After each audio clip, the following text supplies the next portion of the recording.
everyone. Thanks for coming. Welcome to FEW Media Gathering. I'm really pleased to see all those lovely faces with us today.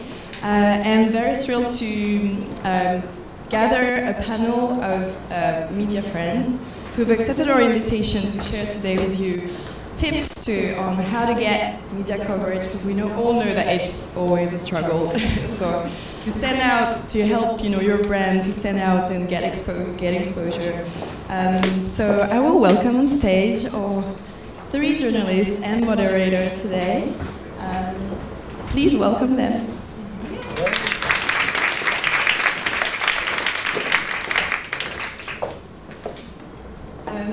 So please introduce yourself.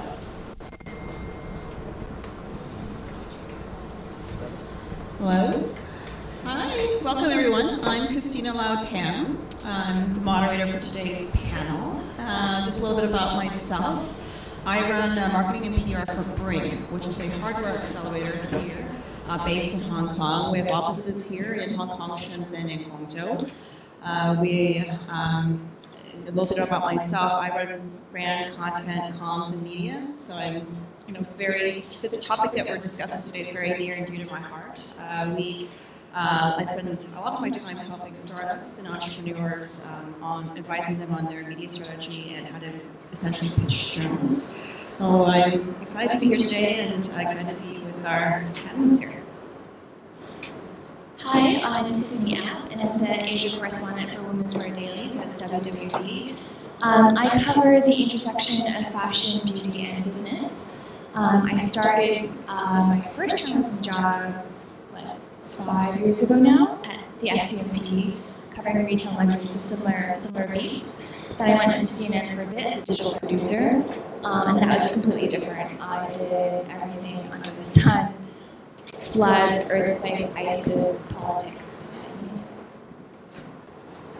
Hi, my name is Anjani. I am a columnist for the Wall Street Journal. I write about a range of subjects, including China's financial system, Japan's economy, Japanese banks, fintech in China, and I cover India as well.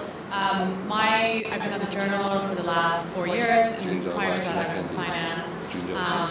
I've covered in various news organizations. I've covered topics ranging from women's issues in India to other social issues in other parts of Asia, and now I've basically been focused on finance for the last few years. Hi everyone, I'm Kylie Knott from the South China Morning Post, which you've all heard about, I'm sure.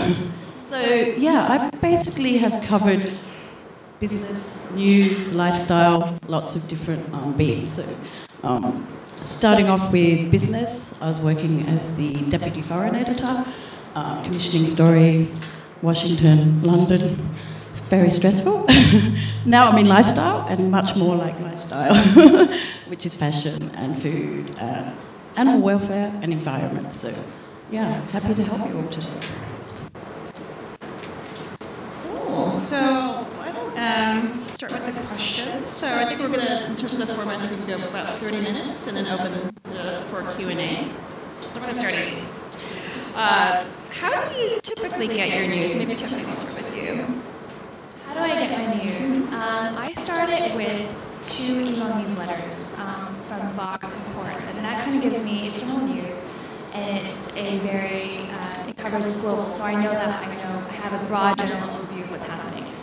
And then on my phone, I've downloaded the apps for everything: CNN, France 24, BBC, just Al Jazeera, because I want to, just have a general sense. I don't want any kind of bias, like an Anglo bias or European bias. And so that sends me alerts, notifications, any big news happening I get. And then because of my beat, then I also look at fashion publications. Our direct rivals like the New York Times fashion section, WSJ fashion section, the business of fashion, and things like that. So I read a lot, but that's probably not a normal media consumption habit. We'll see you. Similar, so I have to say this, I'll be politically correct. First thing I read is the Wall Street Journal in the morning, and then the FT, and then the New York Times, and you kind of scan through. I think Twitter is amazing because you can curate your news and you can kind of, your interest area, the people you want to follow, and they'll probably be tweeting about things that are relevant or articles that are relevant. And then a lot of it is very much focused, and I think Facebook has also become very much about what's coming up, what your friends are posting, and what's kind of the news in your area. So a lot of my friends who are entrepreneurs in Hong Kong, a lot of stuff they're posting, a lot of trends there, articles about trends in Hong Kong and stuff. So that would be something relevant to our audience today.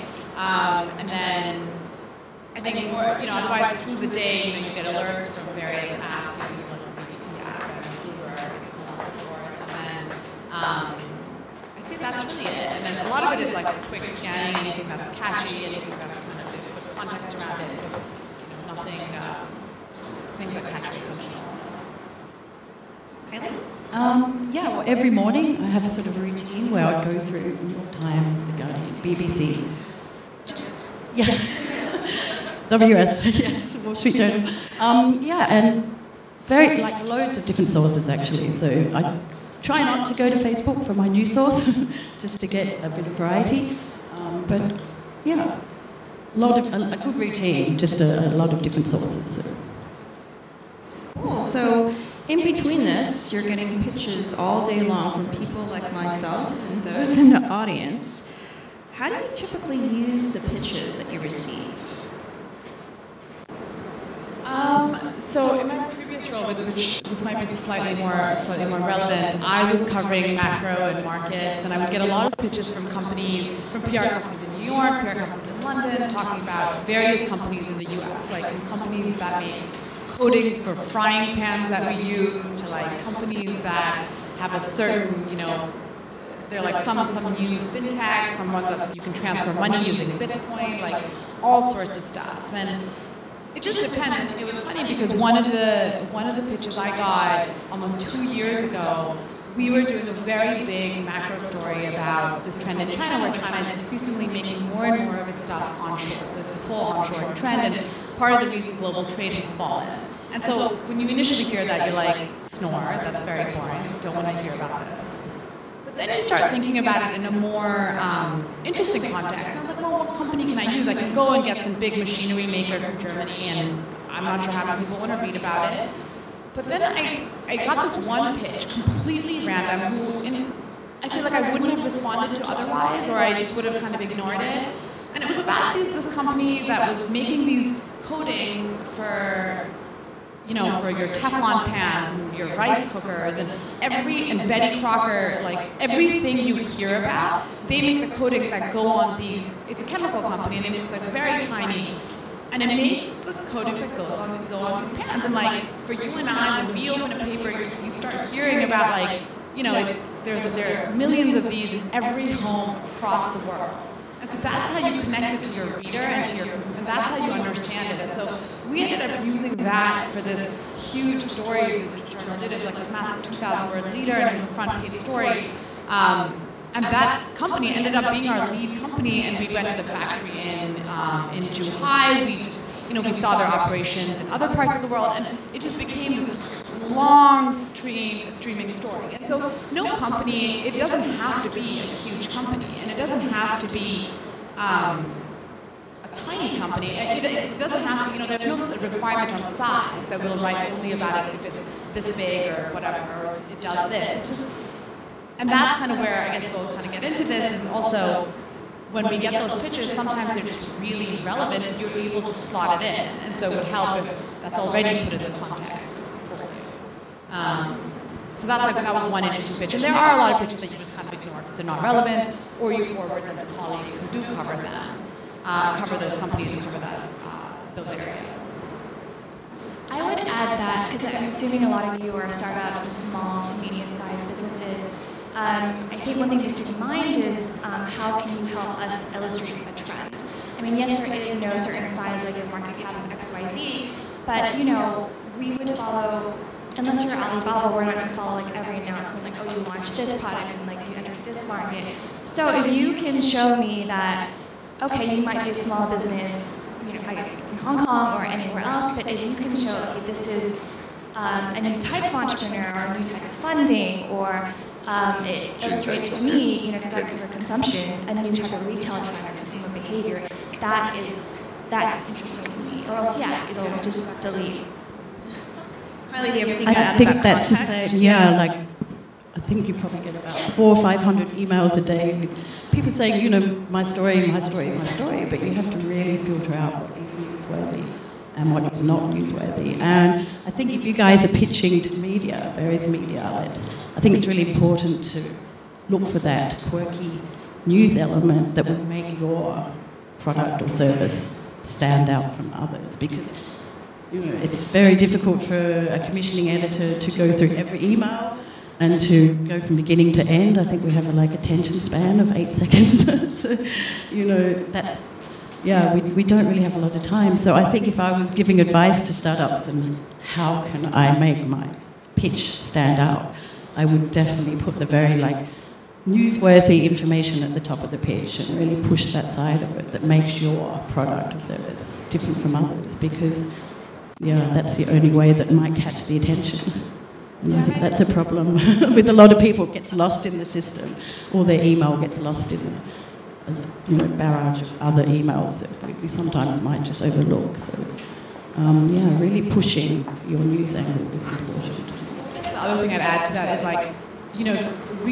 think about who you're pitching to. So just blind emails it's almost like, well, you haven't taken the time to do the research. Why have you sent this to me? I'm totally not a relevant person here. Or, so a bit of that is also targeting your media audience almost, and thinking about, okay, I'm a fashion brand, or I'm doing something in the fashion and retail space. Let me focus on specific sections. A lot of times friends have asked me who are at PR, have been like, hey, who covers mid-sized companies at the Journal, or who covers fashion and retail? And you can kind of direct them, and it just depends. You can obviously ask your journalist friends. All of you, I'm happy to talk to you after the panel, but feel free to reach out to me, and I'm happy to pass you on to people who maybe, if I'm not the relevant person, then somebody else might be more relevant. And I think that's kind of one of the things also, is kind of doing your research about who you should be sending your pitches to. I want to emphasize that, the way you would pitch each one of us is completely different. And there's I would say it would be customized highly for each of us, and, different sections. So for a publication like WSJ, the way you pitch the columnist versus the news or their magazine, completely different. Just because a writer in New York on the magazine side knows about you, let's say you got placement there, doesn't mean someone in the Dubai office knows. And I definitely think about what you include in your pitch. I just can't emphasize enough the sort of visual fluency, and having a video or graphics or multimedia, having that part of your package is just going to enhance your chances of getting noticed, because today it's all visual. If you don't have a video, I think the statistics for 2018, they expect 85% of every published article will have some sort of visual, like a video or a graphic or a multimedia aspect. So if you have a marketing budget, which I know you all do, then make sure you put aside some of that to have a professionally done video, because I think that would just be creative with it as well. Just focus on that. Don't do it yourself. I know there's a lot of apps where you can do Watch It and Vid It, and a lot of other ways of doing it, but I'll definitely get a professional video done. For someone like us with lifestyle, we embed that, and that's our job done. So we really love that aspect of vision. These are really helpful tips, given that no one reads anymore, right? Everyone loves the visual, so it's helpful to include the assets. That said, though, you're not always covering breaking news, right? And so for the entrepreneurs in our audience who are looking to approach any of you for the first time, make a customized, tailored pitch, how do you suggest that they approach you? I mean, we spoke a little bit, on our prep session before about doing things on background, right? How is the best way for them to reach you if they don't have news at the moment, but they want to engage and start a relationship? I think one of the best ways is just email. And I think one of the best ways is also just, like I said earlier, is like targeting the right person. A lot of times what people will do is say like, you know, let's have a conversation on background, let's talk you through the ups and downs. That's not on the record, meaning that, you know, you're giving the journalist the ups and downs. So they, you know, they don't look at it like, initially everyone is kind of skeptical, like, why are you selling this to me, or you're just selling this to me. I want to know, like, what are your challenges? What are the market's challenges? You want to feel like you know the whole story, and so a lot of people will happily have that conversation on background and kind of give them the nuance about all of these things. And then you can go, you know, do like if you yourself are running a company, or if you know you're pitching it for somebody who runs your company. You can then have an on-the-record interview, having been apprised of all these, you know, the ups and downs, and because that's the thing that people want to read about. Nobody wants to read a sales pitch or watch a sales pitch. Like, there's enough promotional stuff out there. You want to hear, and that's how you make stories interesting. Is like, yeah, this sucks, but guess what? This is how we're doing it. This is what we're doing about it. You know, so you kind of want a bit of color almost around all of these issues. You don't want to just be like, this is what I'm doing, it's amazing, sales are expected to go up XYZ% in the next 5 years, like out of there. That's not what you want to hear. You want to hear like, these are the challenges we're facing, but this is how we're planning to address it, and you know, this is how this is how we set ourselves apart from everybody else or the 10 other people doing something similar. This is how we're going to address this challenge. I think that's a great point. I would echo that. Is you know, you don't actually have to talk about yourself all the time. You could talk about the industry. So, and you know, if I'm doing a trend story about generally, okay, in my sector that I cover, Hong Kong retail's been down for nearly 2 years.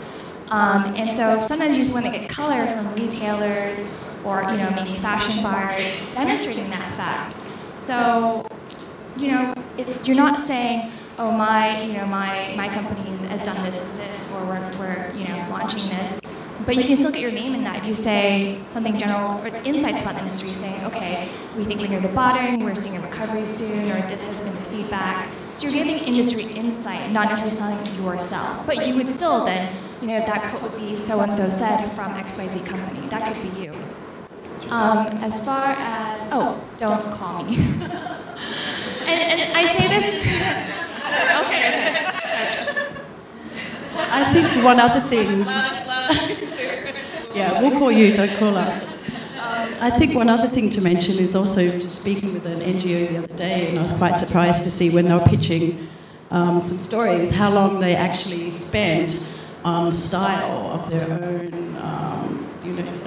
press release and so forth. So they're really stressed about, oh, how should I put this press release together, and should I put a colon here, and should it be American spelling and so forth. And I was like, oh, stop, you know, this energy is wasted if you're actually sitting around discussing style pointers and stuff like that. It's so much more important to have like the facts and, you know, substance over style, as far as having correct information that we can work with, and links to that justify and verify and back up anything that you write, because, you know, just to show that we have no fake news, which we don't want. So, yeah, just spend time on getting accurate information in your press release, and quirky, fun, interesting, standout stuff, instead of, oh, should we, you know, put a comma here or apostrophe here, because we have our own style, just like Wall Street Journal, just like you guys have. So, yeah, I highly recommend don't waste time on doing that, because, yeah, we have safety nets and we have our own in-house style. So, yeah, focus on your company and your startup or your services and get those right. Oh, that's interesting. With all the outlets now, they're all on different platforms. I mean, print, online, streaming. There's different contacts at these, at all these different outlets. I mean, do you have any advice for people in terms of how they can centralize their pitching, or who they should be reaching out to? I think, again, it's, you know, knowing who your target audience is and pitching to the relevant editors, as you've both mentioned before. So, I mean, I'm personally always good at passing it on to the relevant editor or department, but making sure that you just, pitch to the correct publication. Are you more targeting a local Hong Kong audience, or do you have more of a global perspective or regional perspective? And I think that really determines who you should be selling your story to. keep that in mind. So. The other way to do that is just, literally, if you want, go to the journal website, for example, and just search like the topic. If you're looking for retail in China, like who's writing about the companies that you consider in the same sector as yourself. So you then, and all journal articles have the person's email address at the bottom. So you can see who's written it. You can find email addresses very easily. You can reach out on LinkedIn. You can reach out on Twitter. A lot of times you can just figure out who is writing about those topics, and then that'll automatically focus your attention and focus your pitching rather than and again, like feel free to email me. I'm happy to pass it on to people. But part of that is also if you somebody covering a specific sector that your company is in may understand and find your pitch a lot more relevant immediately, and there won't be any delay than somebody else who's not covering it. And so the easiest way to do it is literally just Google search, like whatever, I don't know, like Alibaba, like whatever. There's a specific company that has been in the news and that's relevant to your sector or your industry or your company. Yeah, I mean every publication will have their masthead somewhere. So if it's a print product, you can open, usually the first few pages of the magazine. It lists everybody from the editor-in-chief to, far-flung correspondent. WCA is great, and Bloomberg is also great because they'll list not only the reporter but also the editor. But one piece of advice I would give you, and this is something I use myself, is if you find, let's say, not the person you're trying to contact, but you can see someone else, their colleague at CNN or Condé Nast is listed.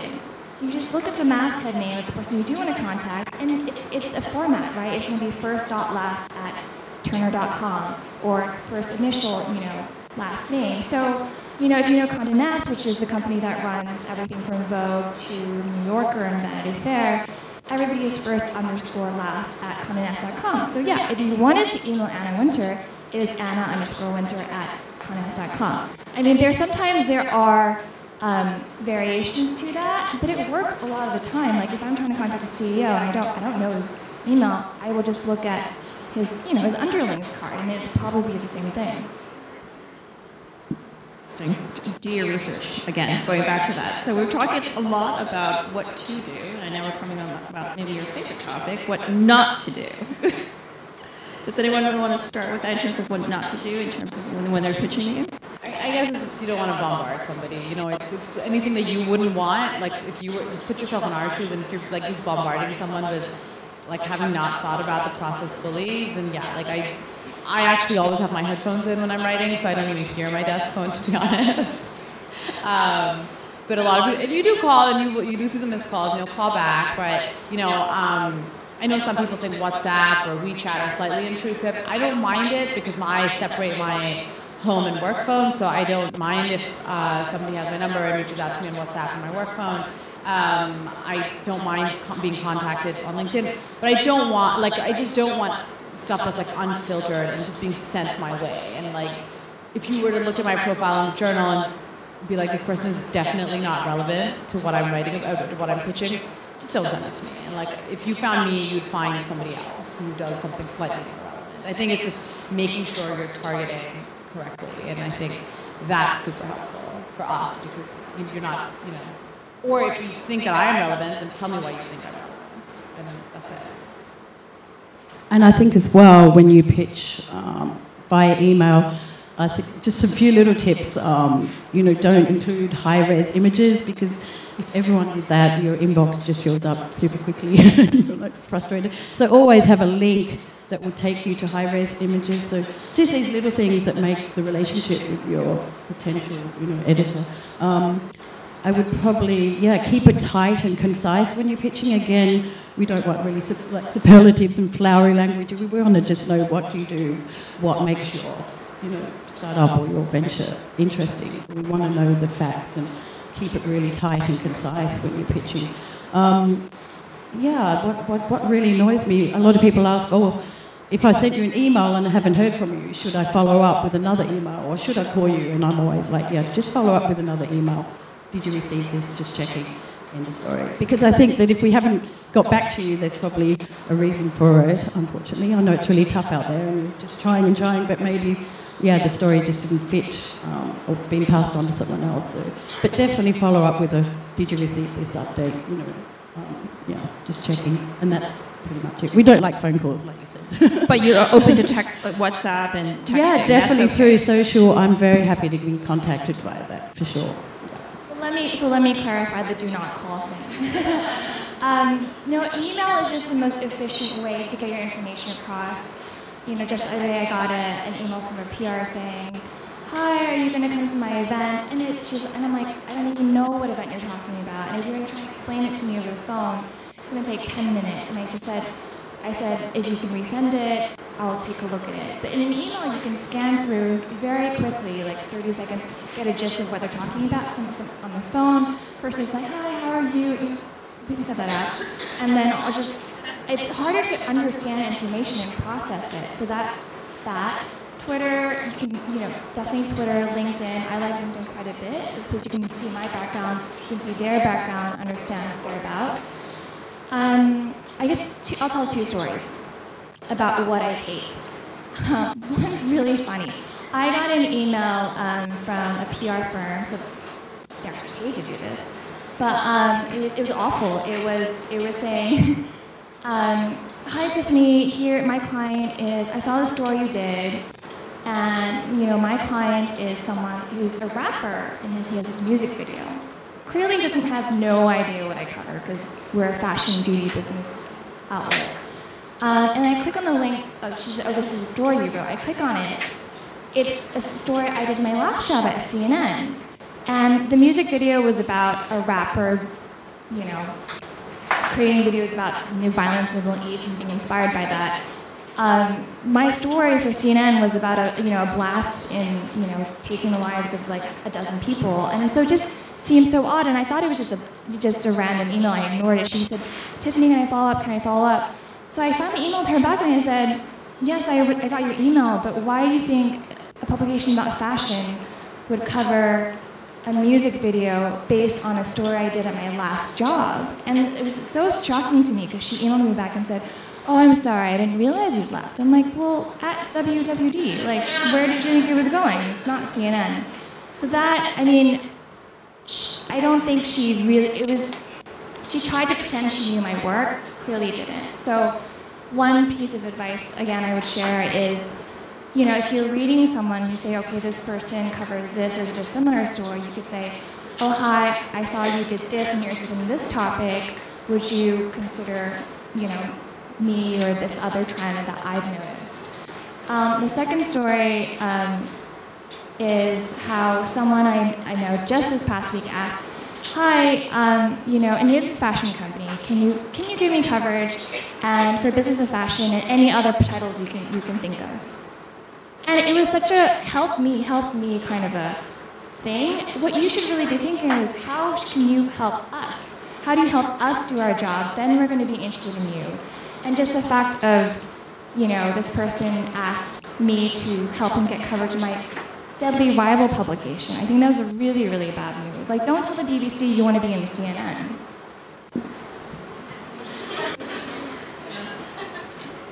Loud and clear. On the subject of PR, as a PR myself, sometimes we like to think that we're useful.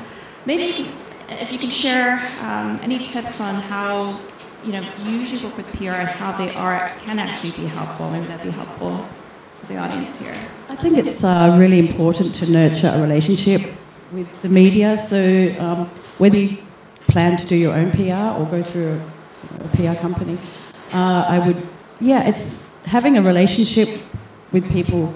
Like looking at my personal experience, where I look at the friendships that I have with these people, and they sort of share information with you much more easily, and then definitely nurture a relationship with the media and try to build one. I think that's really important, because I think the more relaxed you are with the PR, like if you're face to face with them, they tend to tell you stuff, and you're like, "Oh, that sounds like a good story." Even though people might not have seen the potential of a good story, I have these moments where I'll be thinking, "Oh, that's a good idea, that's a good story," but you might not have got that from an email or from Facebook, So if you're having these face-to-face conversations, if you can get that far with the media to the point where you can have a more personal relationship, I think there's more chance of that, the journalist actually finding, oh, actually that's a good story. They might not have seen that, because I think it's really good to discuss your ideas with family and friends. You might not see something that someone else might say, hey, that's your big story, that's your most important part of your business. So yeah, what we see is probably different to what you guys might see. So discuss it with other people, and also try to build a relationship with the journalists. Sure. I think in one of the interesting experiences I've had is there was a big Australian company trying to buy this little fintech company in China, and there was just a lot of drama around the board, and nobody could quite figure out what was going on. There was a bunch of big funds involved, and nobody could quite figure out what was going on. And I had written one column on it completely out of the blue. I just thought it was an interesting situation. Somebody who does PR in China, he reached out to me and was extremely helpful. He was like, hey, it was interesting that you were one of the few people who wrote about this in this way. I can connect you with all these people who on background, so you understand exactly what's going on, and it informs the view and stuff. And I was like, yeah, that's super helpful. For me, that meant a lot, because he just put me in touch with I had all these questions, put me in touch with a bunch of right people, and ultimately his client was actually that small company, and he wasn't trying to push the company on me. He wasn't trying to tell me to take, somehow position my column for that company, but he just across the board. And I went back to the big Australian company, and they were pretty open with me as well on background, and they were like, well, they're saying this, but it's also this, and that really helps. Is kind of trying to almost have I understand the job description of a PR professional is to kind of maintain those relationships. Part of that relationship, like any relationship, is having it be an honest relationship, and kind of a forthcoming relationship, really. And I think that's always super helpful. And ultimately, I ended up writing these columns, and totally unbiased. But from my point of view, I just ended up, the column, because I on the column can take a view, ended up being kind of like this Australian company is screwing this little Chinese fintech company. And it wasn't because he had put me in touch with those people. It was just because that's just how the numbers worked out. It was purely based on my take was purely based on the price they were trying to buy something out at, or whatever it was. And that's kind of where the PR person played a really crucial role for me. And so I think adding to what Kylie said, it is having a very forthcoming relationship with people, and that's in the retail space. I think it's interesting because you can, like Kylie said, just kind of talk about it and do something like, oh, actually, that's really interesting, and you may not have thought about it from that angle, but you know what, it is something we can work with. So that's always really nice, and you may not have an immediate story, but it's nice to just go grab a drink, go grab coffee, whatever it is, and people are happy to maintain relationships, because that's what this whole thing is about. I was just going to add to that, if you do get a response from someone in the media in one organisation, say Wall Street Journal, the thing that really annoys me is if someone then, that same person goes off and pitches to another person in that organisation.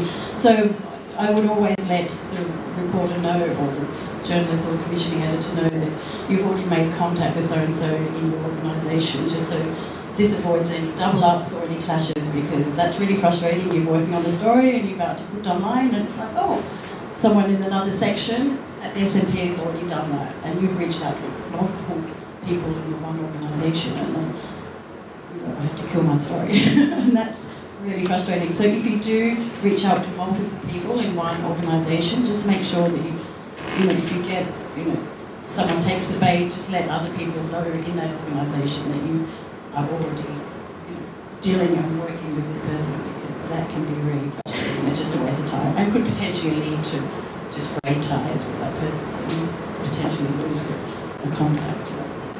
I think that's super useful. I think we're coming towards the end of the time, but I have one last question. I think this might be helpful for everybody here as well. And on that note of trying to pitch everybody at a publication is, how best should people pitch an exclusive? Right, we hear that a lot. There's a bit of art to it. But how do each of you work with exclusives? I'd say at the Journal, what happens is, and I know my tech colleagues who cover some of the fintech companies and bigger tech companies, the way they have dealt with it often. In fact, actually, so a friend of mine reached out to me from the tech company and was like, hey, who at the journal would this be relevant for? And so I connected them with our deals people and with our tech people, because it was about, some big investor coming into this tech company. And they in fact had a bit of a battle because they wanted to go to TechCrunch, and they actually did end up going with TechCrunch and not with WSJ. And it was a bit because the WSJ reporters had gave me the exclusive. And going off the startup, they were like, well, to be honest, like for us, TechCrunch is just so much more relevant for that particular story. So we're going to give that exclusive to TechCrunch. And yeah, the reporter was pissed off, but like the reality is, for them, for that company, it just makes more sense to go to TechCrunch for that, because it is so specific to what they're doing. I think that's what really helps. And you kind of want to have, if it's such a big story, you kind of want to have it as your own, and you drop the news versus, your competitor doing it. And so if you can actually add that as additional value, and you see that the, it's like, let's say you're getting a big funding round from somebody, or like, or any, anything that you think could be a pretty big, could have big consequences, or is particularly relevant. And I think it makes a lot of sense to, find the people you want to pitch it to, target 2 people, and be like, I can give this to you as an exclusive, and make sure when you promise that, you follow through on that. You don't hand it to somebody else, obviously, or slip it to somebody else, or whatever it is. But yeah, I'd say that's one of the. And this goes back to, again, doing the research and finding. Yeah, and just knowing who you're. Yeah, exactly.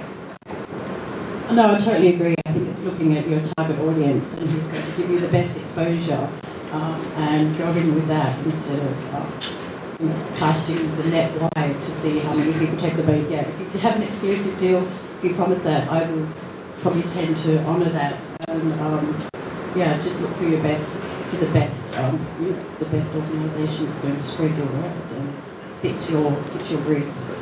Just to add to that, actually, so like if you're for example writing about or you want to put it out there that this big investor is coming into your startup, and you think that big investor is very relevant and so on, you go to the Journal, because that's their audience, that's the kind of financial coverage they will definitely give you. Yes, indeed. And so if you're or alternatively, if it's more about your business and it's more about the tech, and it's fitting into the certain tech, like this kind of tech trend or whatever it is, I'm just taking an example of an industry, you'd go to TechCrunch, or you'd go to whatever. It just depends where you see it as a more relevant fit, and what angle of your story you're coming in from. But yeah. Yeah, I guess I agree with everything. I think just make your exclusive actually exclusive, because you'd be surprised how many times it's slipped to a competitor, and then it gets a bit messy and a bit of drama. For us, we would, I've had to kill stories the last minute because we found out Business of Fashion for us is their biggest rival.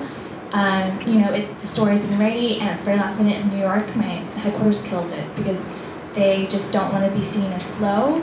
So just understanding who each publication sees as their biggest rival. So I think WSJ has like FT, New York Times, right? SCMP.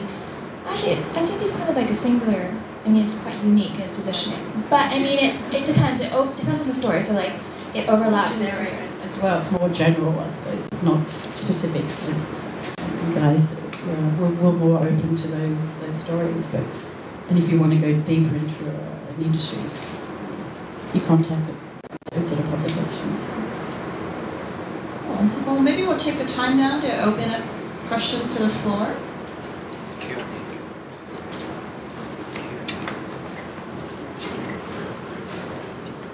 Good afternoon, thank you for your time. Going back to emailing you or not phoning and this kind of thing, are you able to work with your IT departments? Because many of our emails, for example, end up in spam and never arrive. And you sit there waiting and waiting. Then you send another email saying, just wondering if you got it, and still no reply. So you don't know, did they see it and don't like it, or did they never see it? A lot of that, at least for us, I think a lot of that filtering also just comes from like, I think some of it comes, and I've had conversations about this because I've had things just end up in spam, and a lot of it is like what's in the subject.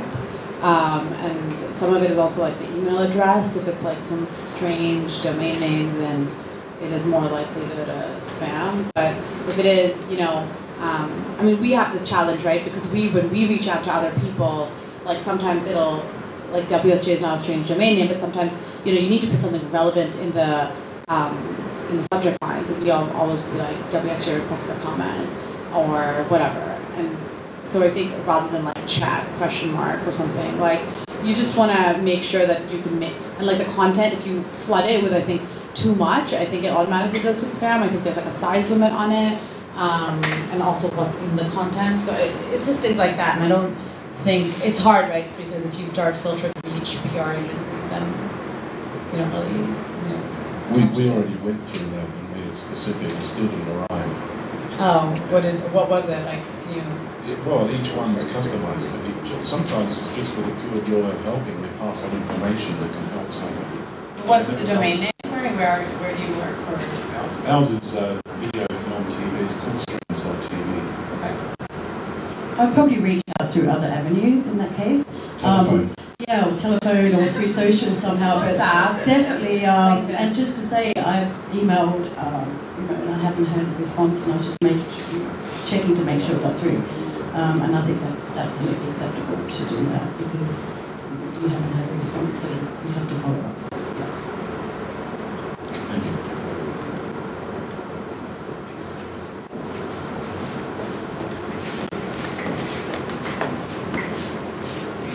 A couple of questions. Number one, what type of subject heading works for you? And number two, have you ever been interested in a story but not taken it, say, because of advertisers that your company did? That isn't an issue with us. We're completely like, yeah, different departments. It's like a Chinese wall. It's not. It's literally like we don't really have, like sometimes you know, a lot in our finance section. It's funny because they'll have the story like for like, I don't know, about Pimco and all this other crap they've done, and there's like an advertisement for Pimco right there, and so it's really not coordinated at all. So to your second question, I'd say the subject, you know, like you want to keep it short and just catchy. I don't even know. It just depends. It just depends on on what you're pitching, and I'd say just keep it short. And it's just like, you know, pitch your WSJ, and then like you say you've made it specific, or you know, request or whatever, or something, just like something that's like short and catchy that I need to address the email. When I see it, it catches my attention. Like if you got a subject line that's like really long, and like your Gmail on your phone doesn't even like see the whole thing, then you're just kind of like, you know, you'll think twice. I would definitely try to put the newsworthiness of your pitch or your service or your product into that somehow, as condensed as possible, like Hong Kong's first, you know, I mean, that always for me gets my attention if I see Hong Kong's first or world's first or yeah, just things that might, you know, your product or service is offering that will initially catch my attention. It's very difficult maybe to try to condense it into the subject field, but if you can do that as best as possible, I know that means, yeah, sometimes you do just look at the subject field and it's that desperate sometimes. So yeah, if you can somehow get your story pitched in that, even better. It's a bit of a challenge. On headline, just keep it simple. I don't think you should be clever. I mean, we're going through so many emails that if you have a pun in there, we might not even get it. So just be very plain. And advertising, yeah, no, I mean, it's completely separate. Editorial advertising doesn't touch. Sorry, just one more question. Are you guys generally open to face-to-face meetings with PR companies or whoever? Yeah, I mean, I usually am. You know, usually I'm like, I'm looking for meetings, so if someone's emailed me and I'm out there, I'm like, yeah, sure, grab coffee. Or if I can't, like, you know, there's coffee shops by our office. Like, if I know that I have meetings or I have an hour in the middle, I'm happy for people to come stop by our office or whatever. So it just depends, yeah. But otherwise, generally, yes. It's relevant. Definitely, as I said earlier, just building that relationship with the PR and the media, it can work both ways. I need you, you need me, sort of thing. But yeah, definitely open to meeting up face to face.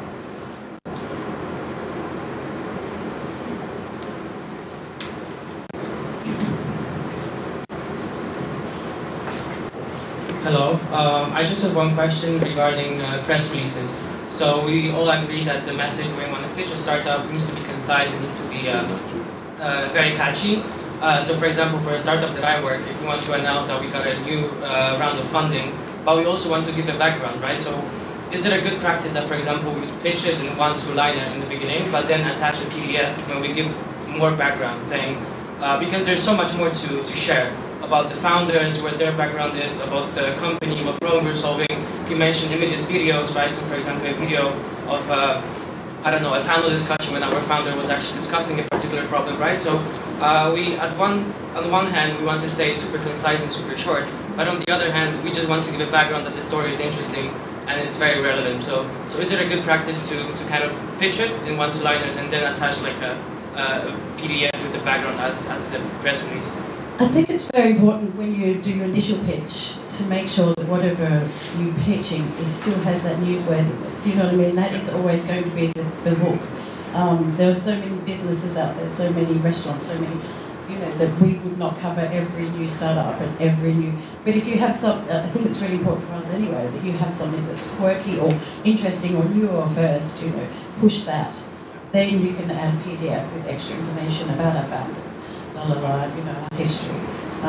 And then you can add more contacts and links to Dropbox and videos and highways. So, but I think it's just that initial contact. Maybe a second round of funding is something that I personally wouldn't follow up.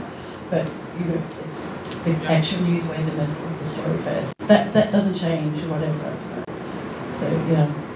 A good format is, you know, you can just have it on a website and just link to it. So if we want to find out more, we can, but it's not going to be a big, you know, tired-looking block of text that we don't really want to go through. So I mean, a lot of, you know, press releases would be like 4 or 5 paragraphs, maybe, you know, 1 paragraph about the company, about the founder, and then just, you know, click through more. And so, then you don't have to like keep on attaching it to everyone you send it to.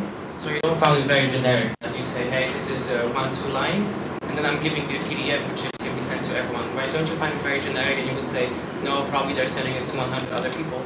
I'm not interested. I mean, we're not like gonna be upset that you're. I mean, obviously you need PR, and it's not just us. But I don't have a problem that as long as the actual pitch, I can tell you've done your homework, you know what I'm looking for, and you know. Also, just kind of putting it, if it's like I said earlier, if it's like a big investor in your second round of funding, be like, you know, we just got a round of funding from XYZ for like X million dollars or whatever it is. Be like, you know, and just a couple like, you know, even in your initial pitch, it doesn't have to be just that. You can be like, you know, a couple interesting things. If you're, you know, there's more interesting detail there's more detail in the attached press release or in the link. I can know the link. I don't have to open the PDF. Maybe I will. Maybe I won't. Doesn't matter. But you know, just say that there's additional detail on this link, and you know, you can go find out more about our founders who are XYZ, like associated, you know, used to work, co-founded XYZ company that you know people will know. So it's just kind of like putting out it's almost like putting out headlines and like kind of having that idea of like this is what would catch someone's attention without being like salesy. You can also say like if you've already gotten some press coverage saying, oh, we've been featured in, you know, whatever magazine and, you know, Monocle or, you know, someone else, and that kind of, sometimes, you know, if I'm not sure, like, is this actually something we should cover, if the fact that my rival did it, it might make me think, oh, then maybe we should be on top of this. Okay, thank you. All right, we can take one more question.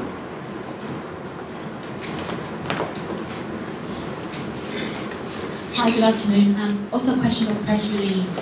You know there are a few like press release distribution company, like Newswire company in Hong Kong, like all in the world.